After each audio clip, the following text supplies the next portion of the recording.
যে কোনো একটা ইউনিভার্সিটিতে আপনি গার্ডিয়ান হিসেবেও আপনি গিয়ে ঢুকতে পারবেন কিনা। আমি সম্প্রতি মানে চীনের অনেকগুলো ইউনিভার্সিটিতে যাওয়ার সুযোগ হয়েছিল, মানে চীন সরকার থেকেই নিয়েছিল তাদের কালচারাল এক্সচেঞ্জের জন্য। তো একটা ইউনিভার্সিটিতে যাওয়ার 2 দিন আগে ওয়েবসাইটে ঢুকে অ্যাপয়েন্টমেন্ট নিতে হচ্ছে।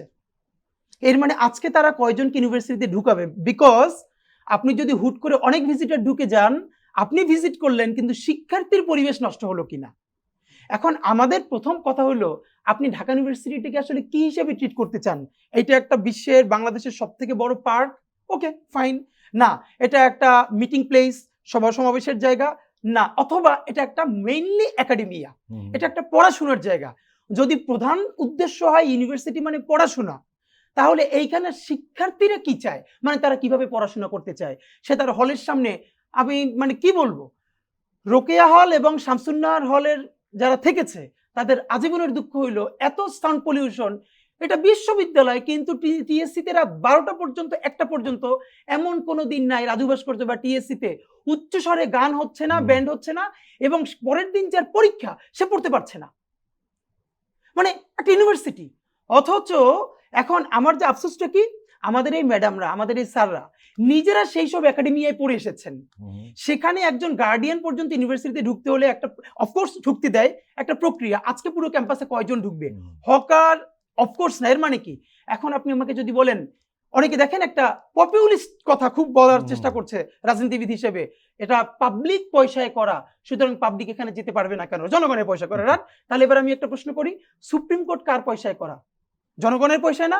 আপনি মন চাইলে সুপ্রিম কোর্টের বারান্দায় গিয়া কনসার্ট, গান, মিটিং করতে পারবেন। আচ্ছা আরো বড় আসি, ক্যান্টনমেন্ট কার পয়সায় করা? আর্মির, পাবলিকের না? আশেপাশেও যেতে পারবেন। এখন অনেকে একটা নতুন বলতেছে ঢাকা ইউনিভার্সিটিকে ক্যান্টনমেন্ট বানানো হচ্ছে। বরং প্রশ্ন হলো, ঢাকা ইউনিভার্সিটি থেকে যখন 60-এর দশকে 70-এর দশকেও বিশ্ববিখ্যাত কিছু টিচার ফ্যাকাল্টি তৈরি হচ্ছিল ঢাকা ইউনিভার্সিটির একাডেমি, এটা তো সত্য কথা, আজকে বলতে দ্বিধা নাই যে 1000 র্যাঙ্কিং এর মধ্যে আমার ঢাকা ইউনিভার্সিটি থাকে না। কারণ আমরা ঢাকা ইউনিভার্সিটিতে গর্ব করি এইখানে কি কি মিছিল হয়, কিন্তু গর্ব করার কথা ছিল আমাদের অনার্স গ্রাজুয়েশন হয়ে যাওয়ার পরে আমাদের স্টুডেন্টের কয়টা থিসিস ইন্টারন্যাশনাল পাবলিকেশনে প্রকাশিত হয়, কয়টা খুব ভালো মানের ইউনিভার্সিটিতে আমরা পিএইচডিতে চান্স পাই।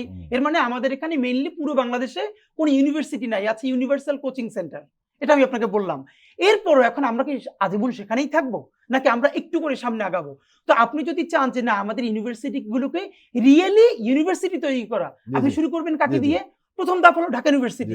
ঢাকা ইউনিভার্সিটিকে যদি আমরা একটা পড়াশোনার পরিবেশ ফিরিয়ে দিতে পারি, দেখেন পড়াশোনার পরিবেশ, তাহলে অন্যান্য ইউনিভার্সিটি গুলোতেও সম্ভব। আর ঢাকা ইউনিভার্সিটিতে যদি না পারি, তো আমি আপনাকে শুধু এটা বলি, আমি তো এখন ক্যাম্পাসে যাই, এটা বললে খুব খারাপ লাগবে। দেখেন হকার বলি, অন্যান্যরা বলি, তাকে পুনর্বাসন করা এটি কি ঢাকা বিশ্ববিদ্যালয়ের দায়িত্ব নাকি রাষ্ট্রের দায়িত্ব? ঢাকা বিশ্ববিদ্যালয়ের মধ্যে যারা আছে দোকান দিচ্ছে এবং একদম ছিন্নমূল মানুষ, যাদের কোনো থাকার জায়গা নাই, তাকে রাষ্ট্র কোন একটা জায়গায় থাকার ব্যবস্থা করে দিবে। কিন্তু সেটা কি ঢাকা ইউনিভার্সিটি করবে? একটা মেয়ে শিক্ষার্থী রোকেয়া হল থেকে ক্যাম্পাস পর্যন্ত দিতে পারছে না, ভবঘুরে উলঙ্গ হয়ে তার দিকে খারাপ ভাবে চেয়ে আছে। আমি নিজে সাক্ষী, আমার ভাগ্নি একদিন দৌড় দিছে জোরে, কেন তেরে আসতেছে তার দিকে, পুরো ড্রেস নাই।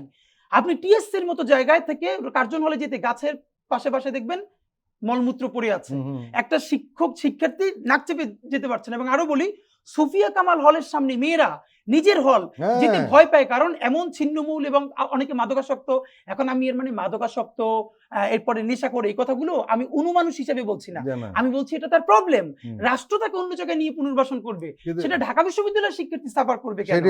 আর আমার সব থেকে আফসোস হলো, বাম শিক্ষার্থী ভাই বোনেরা যারা মিছিল করলেন, এদের প্রত্যেকের বাচ্চা কাচ্চা ওয়েস্টে পড়ে, আর তারা তখন ক্যাম্পাসে একটা পাতাও পড়তে দেখেন, এমন ক্যাম্পাস থেকে পড়াশোনা করে এসে ঢাকা বিশ্ববিদ্যালয়ে পলিটিক্স করে, তাদের পক্ষে দাঁড়াইতে হবে।